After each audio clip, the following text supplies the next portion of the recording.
the question as to what really terrorism is has not been legally settled as yet. Thus, it remains a vague phenomena, and consequently the whole war on terrorism also remains a confused experience where no one knows what exactly the benchmarks of victory are and what would be regarded as real success. However, while it is still confused, many in Pakistan believe the concept is being exploited to achieve various political objectives of the US and in general West in the region. Despite great apprehensions of people in Pakistan, Pakistan initially joined the war not because of any consideration of its own, but mainly due to the pressure emanated from a direct threat from US. It, however, expected, and many in Pakistan think it was promised, a fair treatment in the post-Taliban dispensation in Afghanistan, recognition and safety of its nuclear program, a somewhat positive movement towards the resolution of Kashmir issue, economic support, and a stable regional environment where it could also benefit the fruits of peace.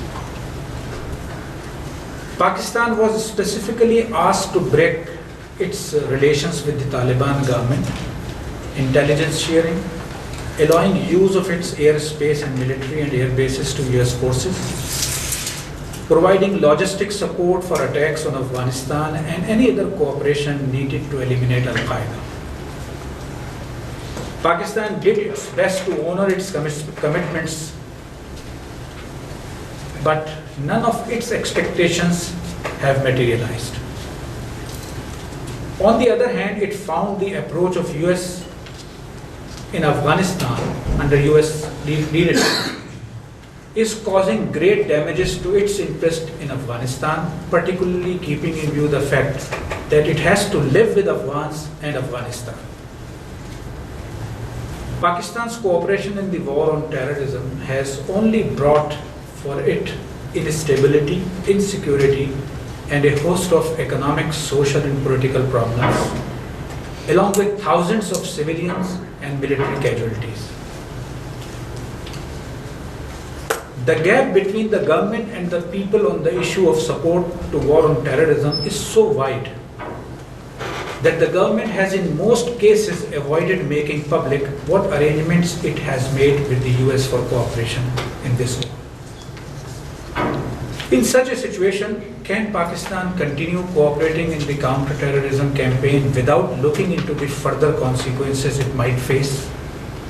And if yes, should it go for it? Pakistani public opinion seems to be quite consistent in this regard, as it has been indicating its anger against the policy of cooperation on war on terror, not only in public opinion surveys, but whenever it was given an opportunity to show it, such as elections 2008. Besides across the border anger over the policies of cooperation with the US, which many Pakistanis believe is equal to surrendering to US, an average Pakistani doesn't believe that his day-to-day problems such as scarcity of food items, along with ever-increasing inflation, power breakdown, poor law and order situation, and other governance problems are isolated problems. These are, in his view, interconnected and a consequence of what has been happening in and around his country in the name of war on terrorism and cooperation in war on terrorism. In this background, it should not be difficult to appreciate why Pakistani policy makers appear to be inconsistent and double-minded. In fact, no government in the world can continue to pursue a policy which is not approved by the large majority of its people.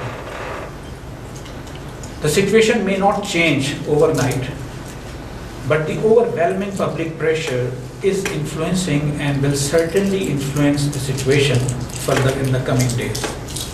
And for your benefit, I have brought out the resolution of the joint session of Pakistani Parliament in October 2008 that should be taken as a Parliament resolution, as something really representative as far as the Pakistani public opinion is concerned.